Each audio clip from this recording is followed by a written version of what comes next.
নমস্কার বন্ধুরা, welcome to আরকে sports. তো গাইস, এই ভিডিওতে কিছু ইম্পর্টেন্ট আপডেটস এই মুহূর্তে পাওয়া যাচ্ছে, সেগুলোই তোমাদেরকে শেয়ার করব এক এক করে এই ভিডিওতে।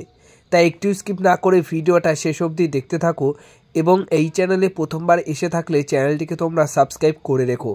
তো বন্ধুরা, প্রথম যে খবরটা শেয়ার করব সেটা হচ্ছে বিকাশ সিং, যে ফুটবলারটি মোহামেডান এসসি দলের জার্সিতে দুরন্ত পারফরমেন্স করে চলেছে বা করছে আইএসএলে।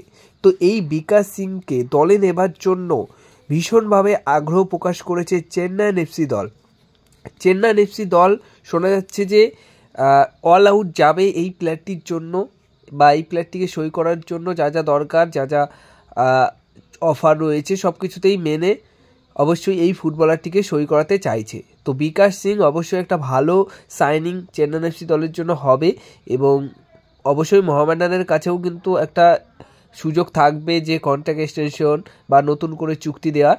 কিন্তু অবশ্যই এই যে ফুটবলারটির ওপর কিন্তু আইএসএলের বেশ কিছু দল ইন্টারেস্ট শো করেছে, তার মধ্যে চেন্নাইন এফসি দল কিন্তু ভীষণভাবে আগ্রহ প্রকাশ করেছে।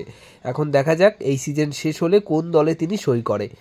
এবার নেক্সট আপডেট যেটা রয়েছে সেটা হচ্ছে অ্যালেকজান্ডার কফ অবশ্যই এই ফ্রান্সের ডিফেন্ডারটির সাথে সম্পর্ক ছিন্ন করলো কেরালা ব্লাস্টার এফসি দল। কেরালা ব্লাস্টার এফসি দল এই অ্যালেকজান্ডার কফকে ছেড়ে দিয়েছে এবং তার বদলে নতুন একটা বিদেশিও সই করিয়েছে। তো নতুন সেই বিদেশি কে সেটা নিয়ে তো বলবই, কিন্তু অ্যালেকজান্ডার কফকে কেরালা ব্লাস্টার এফসি দল ছেড়ে দিল এবং নতুন বিদেশি প্লেয়ার কিন্তু সই করালো। তো এবার তার আগে আরও একটা আপডেট তোমাদেরকে শেয়ার করি, সেটা হচ্ছে আজকে কিন্তু অনিরুদ্ধ থাপার জন্মদিন, আর এই জন্মদিনের দিনই কিন্তু ফিফা ওয়ার্ল্ড কাপ যে official social media Facebook page রয়েছে সেখান থেকে কিন্তু অবশ্যই অনিরুদ্ধ থাপার ফটো পোস্ট করে হ্যাপি বার্থডে উইশ করেছে। ফিফা ওয়ার্ল্ড কাপের পেজ থেকে এরকম একটা উইশেস আমরা দেখছি, বা এরকম একটা উইশেস করেছে। তো এটা তো খুবই ভালো, আর হ্যাপি বার্থডে অনিরুদ্ধ থাপাকে তোমরাও কিন্তু উইশেস কমেন্ট বক্সে করো। এবার কথা হচ্ছে অনিরুদ্ধ থাপা কবে ফিরবে, এটাও একটা প্রশ্ন থাকছে। তো অনিরুদ্ধ থাপা মোটামুটি 2 সপ্তাহ লেগে যাবে মাঠে ফিরতে, তো প্রায় 1 সপ্তাহ মতো হয়ে গেছে। এবং যেটা নেক্সট ম্যাচ রয়েছে জামশেদপুর এফসির ম্যাচ, ওই ম্যাচটা কিন্তু অনিরুদ্ধ থাপা খেলতে পারবে না। ওই ম্যাচের পর গিয়ে নেক্সট যে ম্যাচটা থাকছে সেই ম্যাচে কিন্তু অবশ্যই অনিরুদ্ধ থাপা ফিরছে। তো আর একটা ম্যাচ মিস করবে অনিরুদ্ধ থাপা, তো একটা ম্যাচ বাদ দিয়েই তারপর কিন্তু আবার ফিরছে অনিরুদ্ধ থাপা। এবার নেক্সট আপডেট, সব শেষে গুরুত্বপূর্ণ একটা আপডেট, বড় চমক কিন্তু এবার দিয়ে দিল কেরালা ব্লাস্টার এফসি দল। তোমাদেরকে বললামই যে অ্যালেকজান্ডার কফকে ছেড়ে দিয়েছে কেরালা ব্লাস্টার এফসি দল, আর তার বদলে সই করিয়ে নিয়েছে মন্টেনেগ্রোর জাতীয় দলের খেলা প্লেয়ার 30 বছর বয়সী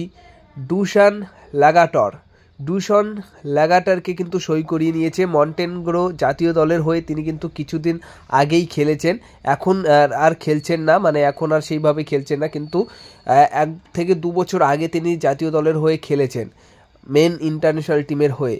তো 30 বছর বয়সী ডুশান লাগাটারকে সই করিয়ে নিয়েছে অ্যালেকজান্ডার কফের রিপ্লেসমেন্ট হিসেবে।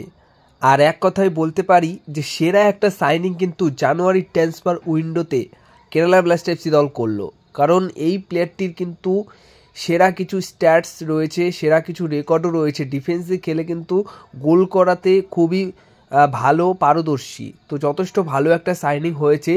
এবার বলতেই পারি যে অবশ্যই কেরালার ডিফেন্সের যে সমস্যা সেটা কিন্তু মিটবে, এইটুকু তোমাদেরকে বলতে পারি, কারণ এত ভালো মানের একটা ডিফেন্ডার সই করিয়েছে। তো যথেষ্ট ভালো সাইনিং হয়েছে। এবার এই ফুটবলারটিকে আইএসএলে খেলতে দেখতে পারবে কেরালা ব্লাস্টার এফসি দলে জার্সি গায়ে। আর মন্টেনেগ্রোর ডিফেন্ডারের কথা মনে পড়লেই মনে পড়ে যায় মোহনবাগান দলে লাস্ট খেলে গেছে স্ল্যাভকো ডামজানোভিচের কথা, বেঙ্গালুরুতেও খেলে গেছে, চেন্নাইতেও খেলে গেছে। তো কেমন ধরনের ডিফেন্ডার হতে পারে ওই দেশের, সেটা কিন্তু কম বেশি তোমাদের একটু হলেও ধারণা হবে স্ল্যাভকো ডামজানের কথা যদি মনে পড়ে।